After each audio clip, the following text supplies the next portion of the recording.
This is Rafik with Nothing But That Sports Talk. Now that you guys know that you're going to be up against Pau Gasol in Spain in the quarterfinals of the Olympics, what is the mindset going into the upcoming matchup?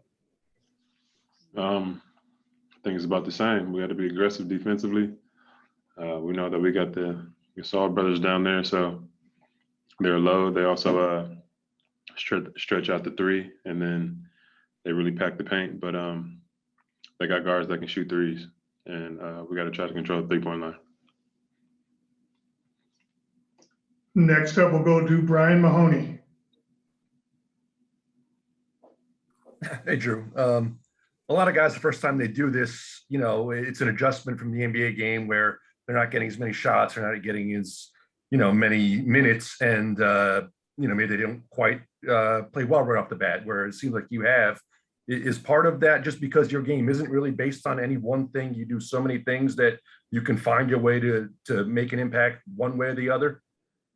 I would say, yeah. Scoring isn't the end-all be-all for me. I think being able to get stops, pressure guys, get steals, make it difficult on the defensive end, and then offensively, man, just make something happen. Bring some energy, get into the paint, kick out for threes, assist others. So, yeah, I think my game kind of fits this style of play. Thank you. Next up, we'll go to Joe Varden. Hey, Jrue. Since you guys won now, you can be honest. What were you thinking and feeling when you guys were down 2-0 in the finals? That we could still win. We were down 2-0 against Brooklyn, and those first two games when they beat us, man, it was a rough two games. I think we lost by 20 plus both times. So we knew that it was possible. We knew that we had gotten better every single game. So we also knew that they did what they were supposed to do, which was win at home, and we would have to do the same thing going back to Milwaukee. So the reason why I'm asking, and it doesn't really start until tomorrow, where every game you play matters. If you lose, it's over. But is there a comparison in the intensity or the urgency of what you just went through to what you're going through now? For sure. Especially just being in the finals, right? The energy, the intensity has to be there, has to be up. I think here it might even be more so just because this would be the fourth game that we all played together. And I just feel like when we come out with a lot of energy, that's when we're at our best. We didn't do that last game where I think Chet came out and started hitting threes and getting everything they wanted. But our intensity definitely has to be up from the beginning of the game, this upcoming game. Thanks. Pagio Franklin, you're up. Hey, how you doing, Jrue? What's going on? Not much. What does it mean to you to bring a championships to the Bucks organization?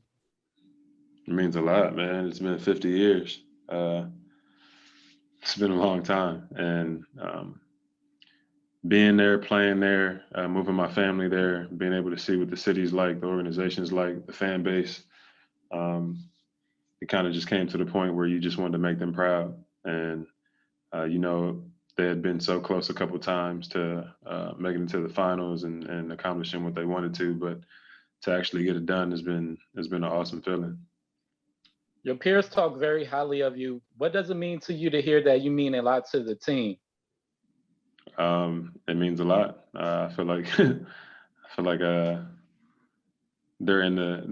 they're here with me. They're in the grind with me. So they know what it takes. They know what we go through, what I go through to get to this place. So I think that when you have that mutual respect and you see that somebody putting in the work and you admire that, man, it's the best feeling. And my last question is, what are your thoughts about Cade Cunningham? I think he's a good young player. He's been good since high school. He did his thing in college. We'll see what happens in Detroit if he can help JG and those Detroit guys make something happen. Thank you. Next up, we'll go to Kiko. Hi, Jrue. How are you? Fine, thank you. Since you joined the team, what is the hardest thing for you, after the finals, on the court and off the court also? On the court, I feel pretty good, honestly. Not as many minutes. It's only 40 minutes, so I'm probably not gonna be playing as much. The game is a little different, probably just because of the pace. You can pack the paint, so it kind of slows it down a little bit. So on the court, I probably wouldn't say anything too difficult or anything different. Off the court is just sleep. I'm still trying to adjust. I feel like I haven't slept for the last 2 or 3 months. From the beginning of the playoffs, is just all of it is so intense and wild and crazy. And then leaving 2 days after we won, I feel like I'm just kind of still in that mode. So it's figuring out sleep. Some games are at 9 o'clock, some games are at 11, some are at 2. So yeah, just trying to figure that out. Thank you very much. We'll go next to Josh Coyne. Hey Jrue, Josh Coyne, Double Clutch UK. There's so much mythology that surrounds the American teams in the Olympics and in Olympic history. Was this something that you had on your career bucket list, especially with some medals already being in your family? Yeah, I definitely wanted to be a part of the USA team and win a gold medal. I definitely think, it's later in my career, so me making it now has been awesome, and I'm super excited about it. But just kind of like you said, even before my wife and even before medals being in my family, I've wanted to be here. Even, just from history of Charles Barkley, Michael Jordan, Larry Bird, Magic Johnson, all those guys, and watching them. So yeah, it's an honor to be here. Any competitive rivalry in the household at all? You mean like with me and my wife? Yeah, to try and get that medal. No, she's very supportive. She definitely knows how hard it is to get here and what it means just to make it to the Olympics and compete in the first place.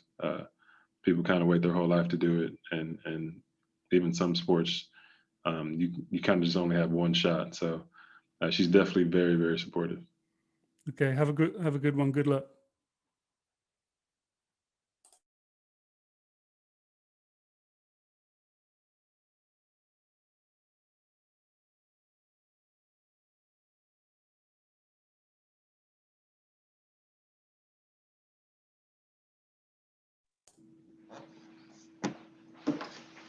Next up, we'll go with Joe Varden. Yeah, I was going to ask you a little bit about that because you were saying the other day that you had touched the medals, and obviously your Olympic experience is way different than hers for all the reasons. But did she give you any good stories from her Olympic days that you could share with us? Just anything that would be interesting or cool? No, nothing really. I went to London, and I got to travel around and experience England and see what London was like, and go to Big Ben and the Ferris wheel. She was locked in. I was having a great time. So, and then in 2008, that was before I knew her. So when they won, were you going crazy? Like, what was that like for you? Oh, it was insane. It was insane. I painted my face. I got wifey's jersey on. I'm doing the whole nine. It was a hell of an experience. It was really cool. Awesome. Thanks. Next up, we'll go with Rafiq again. Hey, I just want to ask you, this is going to be like literally the 4th consecutive Olympics USA and Spain's going to be duking it out. As long as you've been watching the NBA and playing the NBA, you're watching USA and Spain, how different would this matchup be compared to last matchups that happened in the past? I don't know. I wasn't there to play those. A lot of the guys and some of the best players on their team, though, were NBA players. So I've either come across them, played against them, or currently playing against them now. So I just think our experience in that way will help us hopefully succeed tomorrow. Reminder, if you have a question, to raise your hand in the room. Our next question will go to Brian Mahoney. You're giving us happy flashbacks talking about going around the city in the Olympics and seeing stuff, not like this year. There's stuff. You mentioned a lot of these great players who have played for the team before. The list is pretty short of guys who have won an NBA title and an Olympic title in the same year. Do you kind of think about, what sort of amazing summer this can be for you in a matter of a couple of weeks to two things guys try their whole career for, and you can do them in like a span of 3 weeks? I mean, honestly, I haven't had time to really think about it, to be completely honest. When they offered me, or when they asked me to be on the USA team, I was still in the middle of trying to win a championship ring. And I don't think I even grasped it then that I was going to Japan and playing for my country. It was more like I'm locked into, I think it was Atlanta. So, yeah, maybe after this, maybe you need to ask me, because right now I feel like we won a championship, and now it's kind of the start of trying to win a gold medal. So I'm pretty locked in. Again, if you have a question, raise your hand. Do we have any further questions for Jrue? Oh, we got one more. Josh, go ahead. Hi, Jrue. Josh Coyne again of Double Clutch UK. It was obviously the most intense stage of your career at the NBA Finals. And of course, you were matched up against someone who's now your teammate in Devin Booker. Can you describe the experience of kind of going from one extreme to the other? Obviously, you guys were doing anything you can to defeat each other, and now you have to kind of integrate together. So what's that been like? And what's your relationship with Devin in the camp?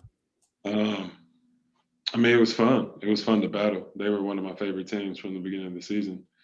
Devin to me, is such a smooth player. He has a beautiful shot. He probably averaged 40 against us. So battling against him was really fun. I love playing against guys like that and some of the best players in the league. So that was awesome. But then also know on this side, just being his teammate, I know we're going to have the best chance of succeeding.